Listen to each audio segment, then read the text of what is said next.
ቁርአን ላይ የሚገኙ ሁሉም ምልክቶች በአጭሩ ቪዲዮውን ላይክ እና ሼር በማድረግ ለበርካታ ወንድምና እህቶች እናድርስ። የትንሿ የሚም ምልክት እዚህ ቦታ ላይ ማቆም ግዴታ ነው። የትንሿ የላ ምልክት እዚህ ቦታ ላይ ማቆም ክልክል ነው። የትንሿ የቃፍ ምልክት እዚህ ቦታ ላይ ማቆሙ ከመቀጠሉ የተሻለ ነው። የትንሿ የሷድ ምልክት እዚህ ቦታ ላይ ከማቆሙ መቀጠሉ የተሻለ ነው። የትንሿ የጂም ምልክት እዚህ ቦታ ላይ ማቆምም መቀጠልም ይቻላል።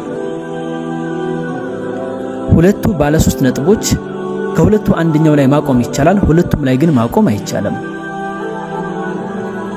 የትንሿ የሲን ምልክት ሰክታ ትንፋሽ ሳያወጡ ትንሽ ዝም ማለት። የትንሿ የሚም ምልክት ኢቅላብ የን ድምፅን ወደ ን ድምፅ መቀየር። የዚግዛግ ምልክት መድ ከሁለት ሐረካ በላይ የሚሳብ የመድ አይነት። ከፊደል ከላይ የሰረዝ ምልክት ፈትሐ ልክ እንደ አንደኛ ቤት ሆሄ ድምፅ አድርጎ ማንበብ ወይም አ።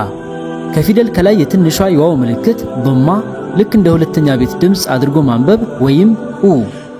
ከፊደል ከስር የሰረዝ ምልክት ከስራ ልክ እንደ ሶስተኛ ቤት ሆሄ ድምፅ አድርጎ ማንበብ ወይም ኢ።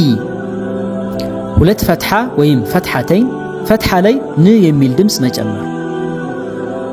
ሁለት ضማ ወይም ضመተይን ضማ ላይ ን የሚል ድምፅ መጨመር።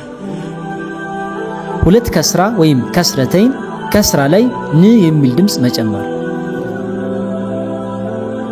ሁለቱም ሐረካዎች እኩል ከሆኑ ኢዝሃር የን ድምፅን በግልጽ ማንበብ። ከተበላለጡ ኢድጋም ወይም ኢኽፋ የን ድምፅን መደበቅ ወይም ጨፍልቆ ማንበብ። በአንዷ ሐረካ ቦታ ትንሿ የሚም ምልክት ከተቀመጠች ኢቅላብ የን ድምፅን ወደ ም ድምፅ ቀይሮ ማንበብ። ከፊደል ከላይ የሲን ፊደል ቁራጭ ከተቀመጠች ሸዳ ፊደሉን አጥብቀን ማንበብ። የትንሿ የአሊፍ ምልክት አሊፍ ሰጊራ ልክ እንደ አሊፍ መድ አድርገን ማንበብ። የትንሿ የያ ምልክት ያ ሰጊራ ልክ እንደ ያ መድ አድርገን ማንበብ። የትንሿ የዋው ምልክት ዋው ሰጊራ ልክ እንደ ዋው መድ አድርገን ማንበብ። ከፊደል ከላይ የዳል ምልክት የሚመስል ቅርጽ ሱኩን ልክ እንደ ስድስተኛ ቤት አድርገን ማንበብ ወይም እ። ከፊደል ከላይ የሞላላ ክብ ምልክት ይህ ምልክት ያለበት ፊደል አይነበብም። ከፊደል ከላይ የዜሮ ቅርጽ ምልክት ፊደሉ ላይ ስናቆም እናነበዋለን፣ እምንቀጥል ከሆነ ግን አናነበው። ከፊደል ከላይ የጥቁር ነጥብ ምልክት ተስሂል ሐምዛ ፊደልን በስሱ ቀለል ባለ መልኩ ማንበብ።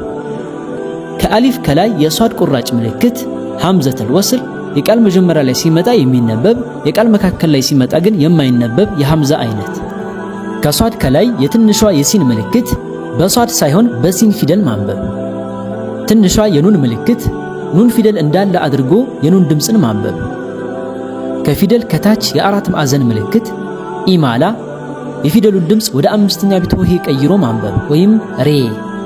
የአንቀጽ መጨረሻ ላይ የሰጃዳ ምልክት ሱጁድ ቲላዋ እዚህ ቦታ ላይ ስንደርስ ሱጁድ ማድረግ የተወደደ ነው። ውስጡ የአረበኛ ቁጥር የተቀመጠበት የክብ ምልክት የአንቀጹ መጨረሻ።